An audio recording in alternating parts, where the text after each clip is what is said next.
Welcome back, hydration enthusiasts. I'm Ricky Marie, and you're turning into week 2 of our hydration journey and our 28-day hydration challenge. If you're just now joining us, don't worry.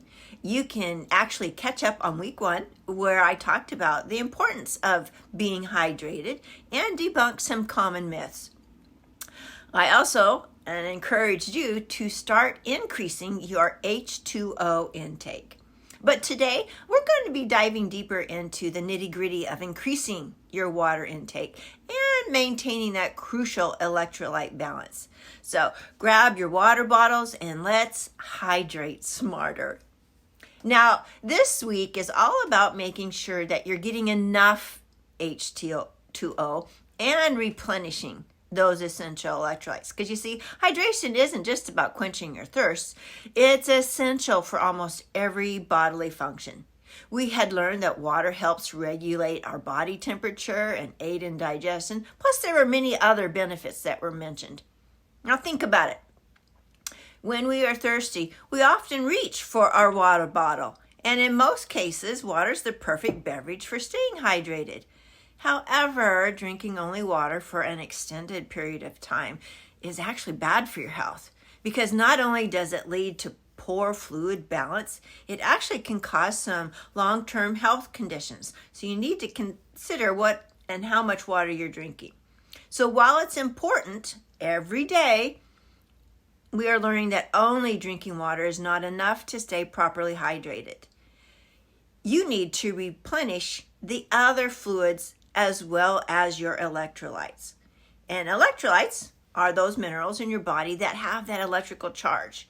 And using those unique chemical properties, they actually help balance and regulate the fluids in your body.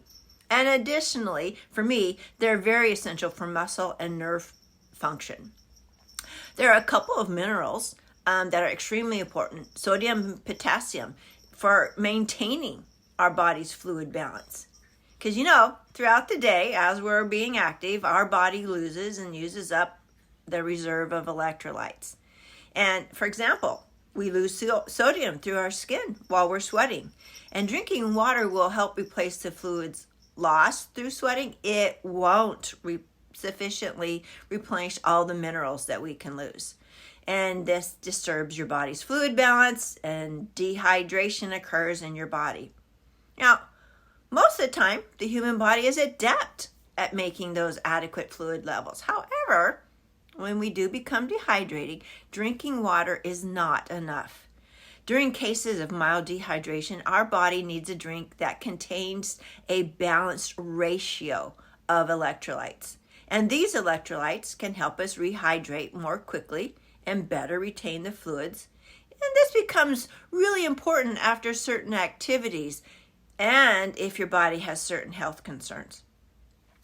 In addition to water, the salt and electrolytes are major components of sweat.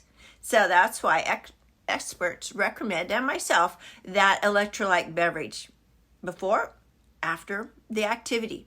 Now, for the perfect electrolyte beverage, you'll want to choose a drink that contains a ratio of those electrolytes that is similar that are lost in sweat.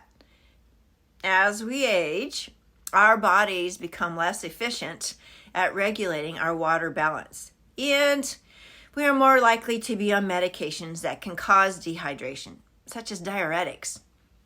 In addition, us older adults have underlying medical conditions that actually can contribute to dehydration, such as diabetes. And for us, staying hydrated can actually take more effort.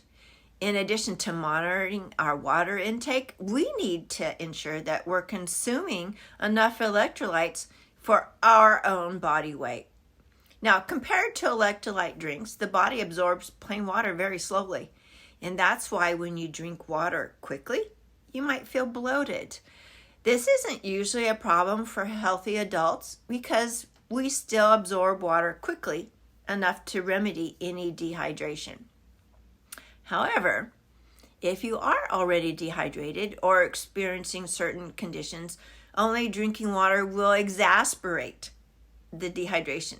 Instead of that balance of electrolytes, sugars are necessary. So When you're taking a look for a beverage, you want to find one that has the electrolytes. It gets into your bloodstream faster, and it helps with that absorption.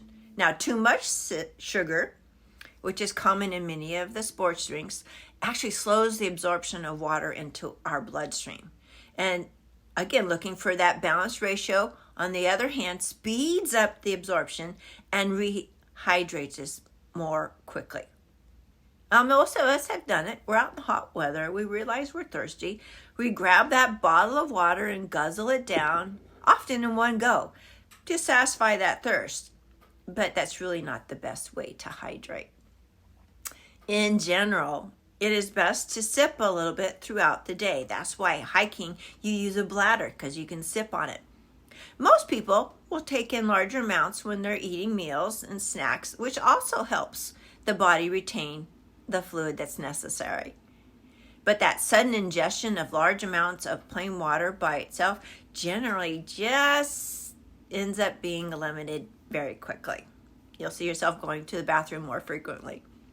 Now, here are a couple of items that I use to be sure that I have the electrolytes that I'm looking for when I'm going on my hikes or on my longer walking days. Whether it's warm or cold outside, you'll want to make sure you have these available.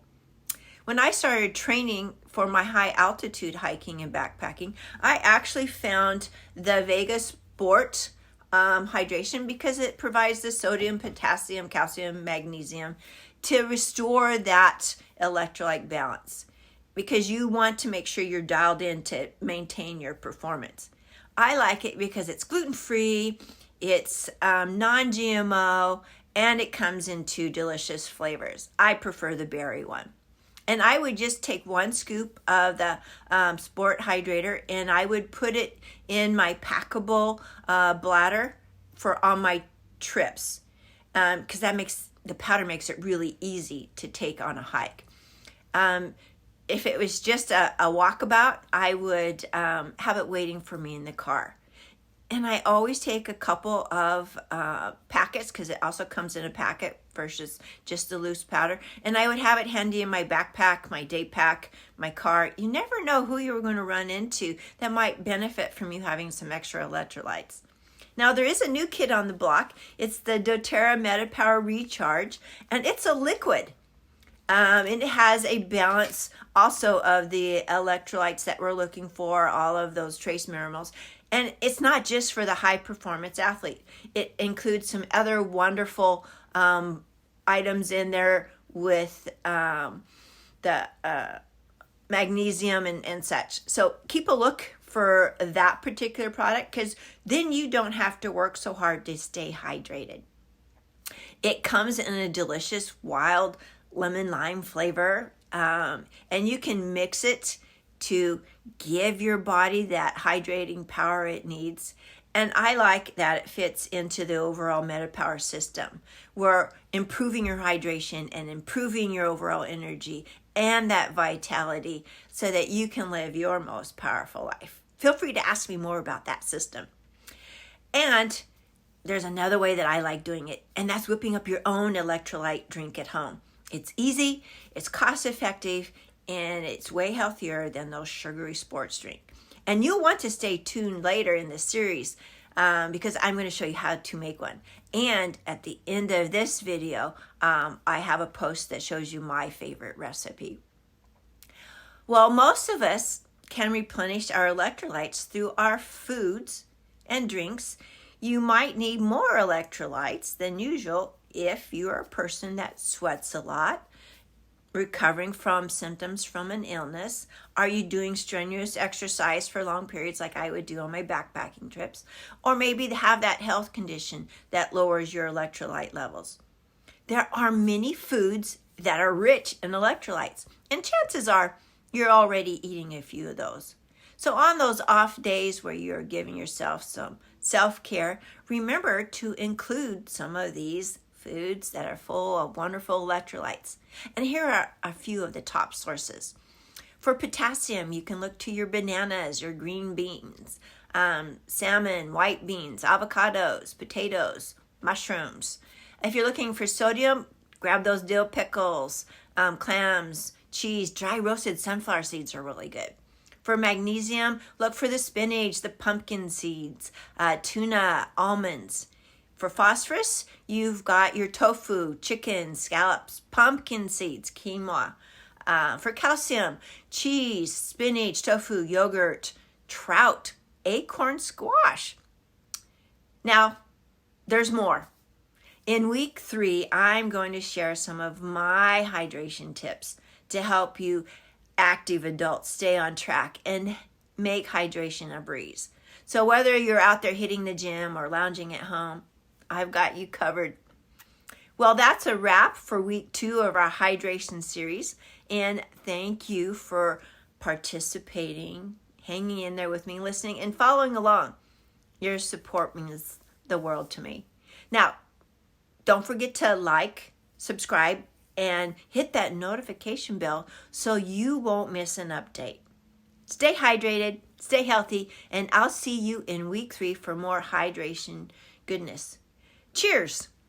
Until next time, drink up and thrive.